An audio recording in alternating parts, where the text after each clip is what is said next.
Philadelphia man who was adopted 30 years ago recently discovered he's on a missing persons list. It turns out that his real father had been looking for him for all these years. Now, the mother disappeared with the son and never came back. Check out, this is the missing persons picture. This is the picture Steve Carter discovered of himself on the National Center for Missing and Exploited Children's website. It started with an ordinary night, a simple online search that should have led nowhere. But for one man in Philadelphia, what began as curiosity would turn into the unraveling of a 30-year mystery.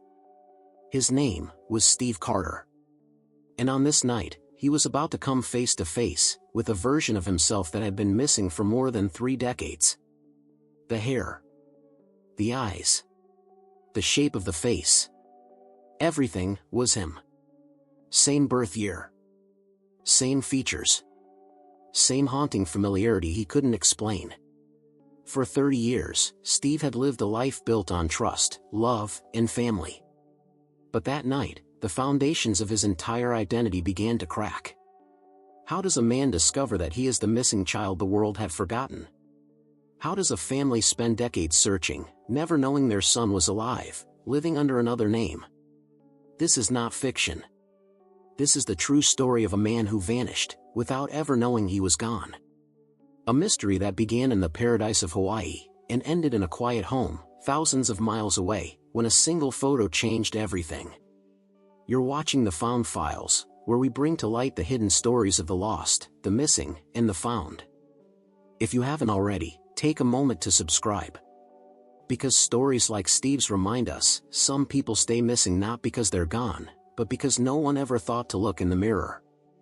For most of his life, Steve Carter believed he was exactly who his parents told him he was.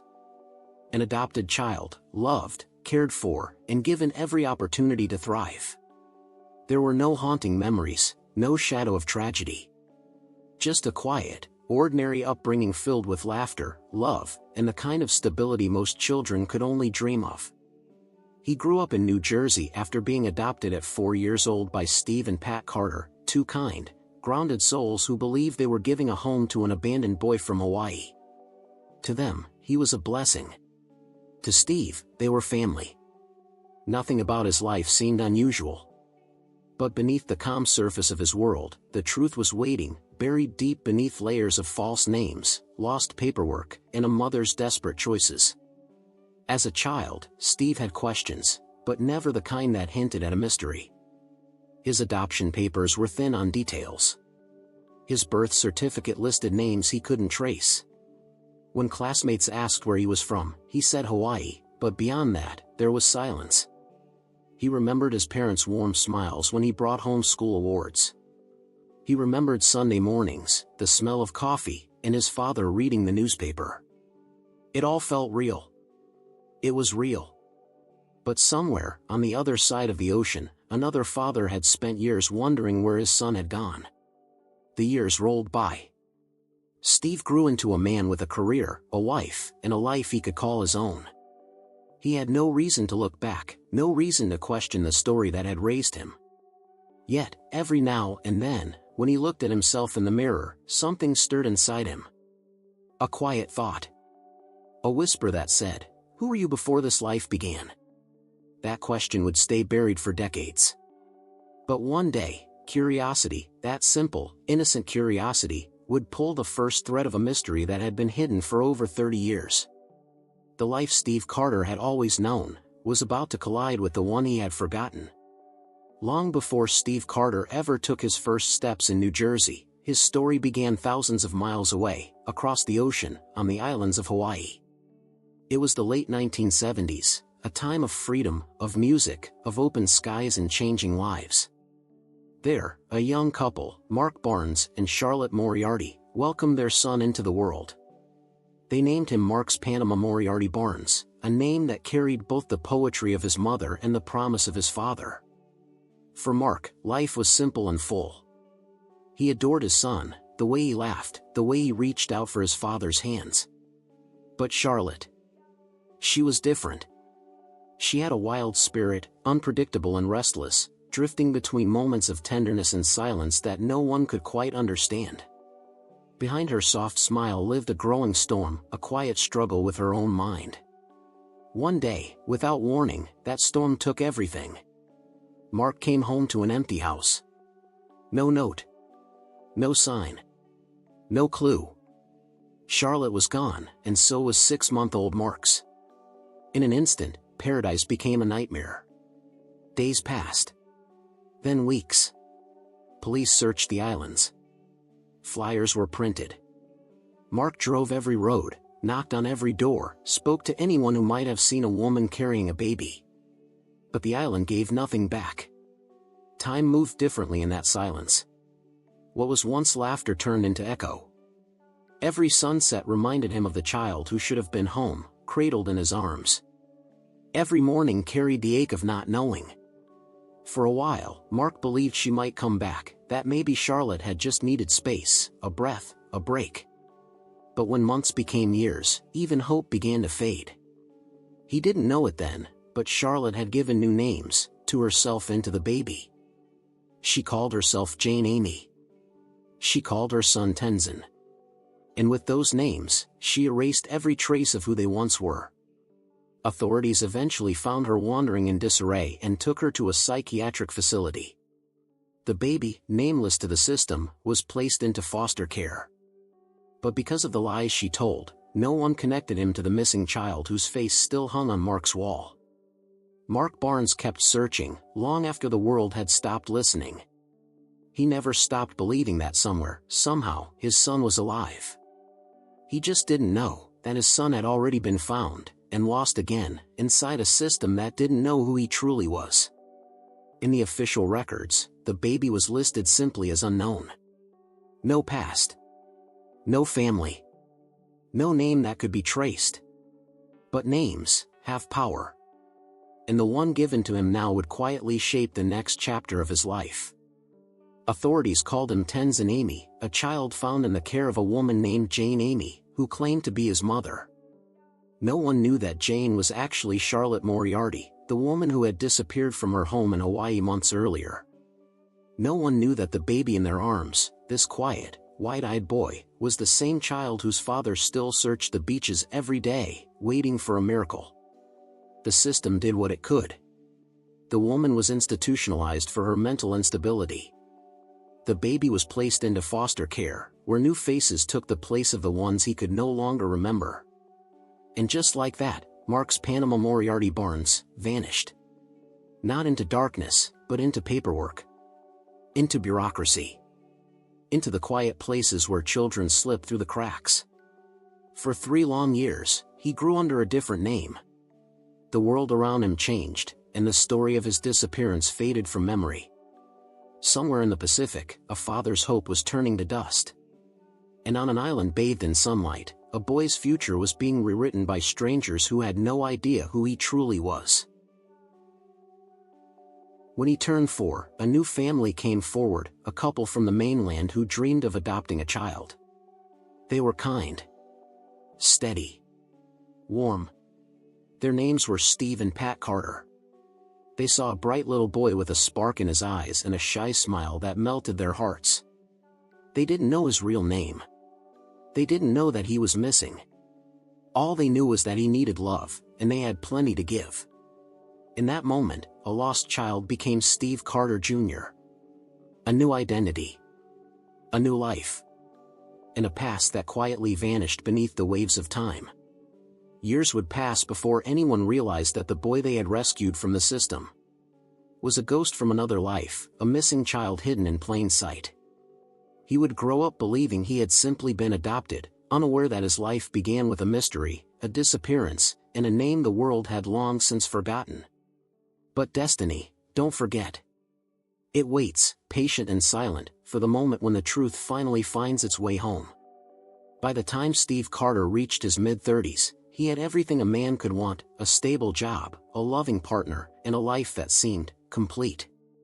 But beneath the surface of that calm existence was a faint, persistent hum, a feeling that something didn't quite add up. His birth certificate said one thing. His parents' stories sometimes said another. In the mirror, that silent witness seemed to whisper questions that no one could answer. It started small. A conversation with his wife about adopting children, about family medical history. Steve realized he couldn't fill in the blanks. He didn't know his bloodline, his heritage, or even his origins beyond the vague details he'd been told, that he'd been adopted from Hawaii at the age of 4. Most people would let it go. But Steve had always been curious, not because he suspected deception, but because truth mattered. One night, curiosity met technology. Sitting at his computer, he began to search, not for fame or recognition, but for roots. He clicked through adoption registries, birth records, and missing children's databases. Each click was a heartbeat. Each photo was a possibility. Then, it happened. A single image froze his breath midair. A grainy photograph, a toddler boy with the same round cheeks, the same distinct eyes, stared back from the National Center for Missing and Exploited Children's website. Name, Marks Panama Moriarty Barnes. Missing from Honolulu, Hawaii. Date, 1980. For a moment, time collapsed. Steve's pulse hammered as if the earth itself had stopped spinning.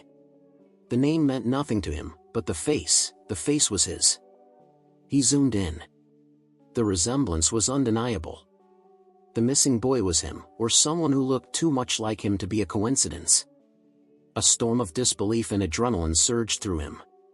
The ground beneath his identity, the foundation of who he thought he was, began to crack open. He reached out to his adoptive parents, their shock mirroring his own confusion. They had no idea. They had loved him as their son, never imagining that the paperwork might have been built on a hidden tragedy. It was supposed to be impossible. He wasn't missing. He was found. And yet, here he was, staring at his own face on a website meant for the lost. That night, sleep became a stranger. The image of that little boy haunted him. He couldn't look away. Somewhere out there, someone had once searched for that child, for him. And if that was true, then who had he really been all along? He had to know. He contacted the authorities. DNA samples were taken. Weeks passed in anxious silence. And then, one day, the phone rang, the call that would change everything he'd ever believed about himself. The tests were conclusive. Steve Carter wasn't Steve Carter at all. He was Marks Panama Moriarty Barnes, a child stolen from paradise, hidden in plain sight for more than 3 decades. The truth had finally surfaced. But it came with ghosts attached, a mother who vanished, a father who never stopped looking, and a story that stretched across oceans and time itself. This was no longer about curiosity. It was about identity. It was about justice. And it was about the heartbreaking beauty of being found, after a lifetime of not knowing you were ever lost. When the phone rang that day, Steve Carter didn't expect to hear history breathing on the other end of the line. The voice was calm, official, but beneath the words was a tremor that only truth could carry. "Steve, the DNA results are back." A pause. Then the words that fractured 3 decades of silence. "You are Marks Panama Moriarty Barnes. You were reported missing from Hawaii in 1977. In that instant, 2 identities collided, the man he had become, and the child he never remembered being. The room spun, the air thickened, and the quiet hum of normalcy that had always filled his life was replaced by the echo of what-ifs. He wasn't adopted from an orphanage. He had been taken. And somewhere, on the other side of this discovery, there was a family who had never stopped wondering what happened to their little boy. Investigators began piecing together what had happened all those years ago. Back in 1977, his biological mother, a woman named Mark Barnes' partner, Charlotte Moriarty, had taken baby Marks out for a walk in Hawaii and never returned. His father, Mark Barnes, reported them missing immediately, devastated and desperate. But weeks turned to months, and months to years. Police eventually found Charlotte, disoriented, living under an alias, but not the baby. When asked about her son, she refused to reveal his whereabouts. Not long after, she vanished again, leaving no trace and no explanation. Mark Barnes was left shattered. He never remarried. Never gave up hope. For decades, he clung to one photograph of his infant son smiling in the Hawaiian sun, a photograph that would one day help identify him. As the truth unfolded, the magnitude of it all hit Steve like a wave. He had grown up believing he'd been abandoned. In reality, he'd been stolen. The adoption that brought him to the mainland had been built on falsified papers and fabricated stories, a bureaucratic tragedy hidden beneath layers of good intentions. Now, after 30 years, he was faced with the paradox of being both lost and found, a man living between two truths. The Carter family, who had raised him with nothing but love, stood by his side through every revelation. They were heartbroken for what his birth father had endured, yet thankful that, through it all, the boy they'd loved had finally found his beginnings. And in a quiet moment, when Steve, now Marks, reached out to his biological father, something incredible happened. After decades of emptiness, a father's phone finally rang. The voice on the other end said softly, "Hi, it's me. It's your son." There was no script for that moment. No words strong enough to hold the weight of 30 lost years.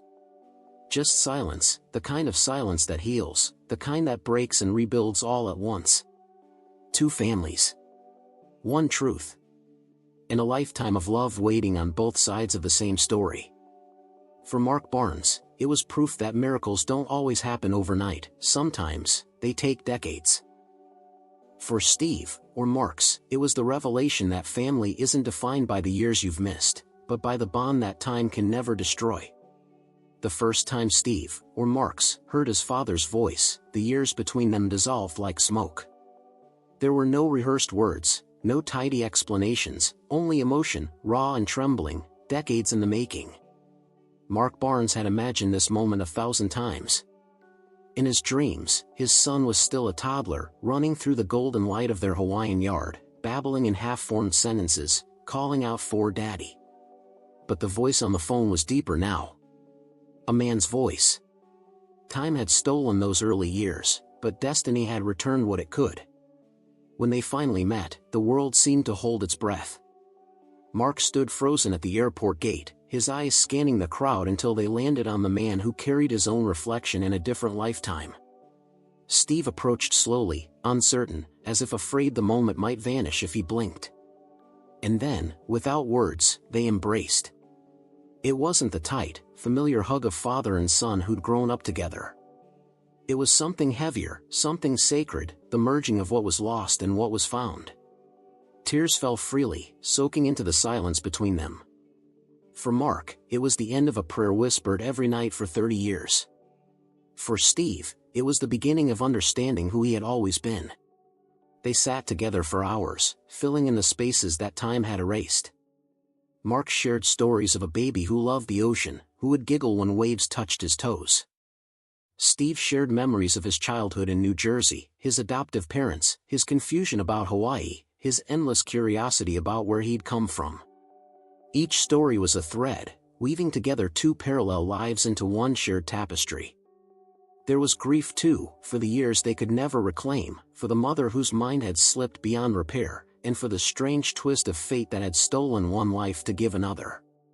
But amid the sorrow, there was peace.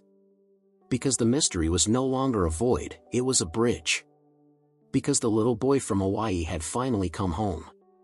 And as they stood together for a photo, father and son, side by side at last, it wasn't just proof that miracles happen.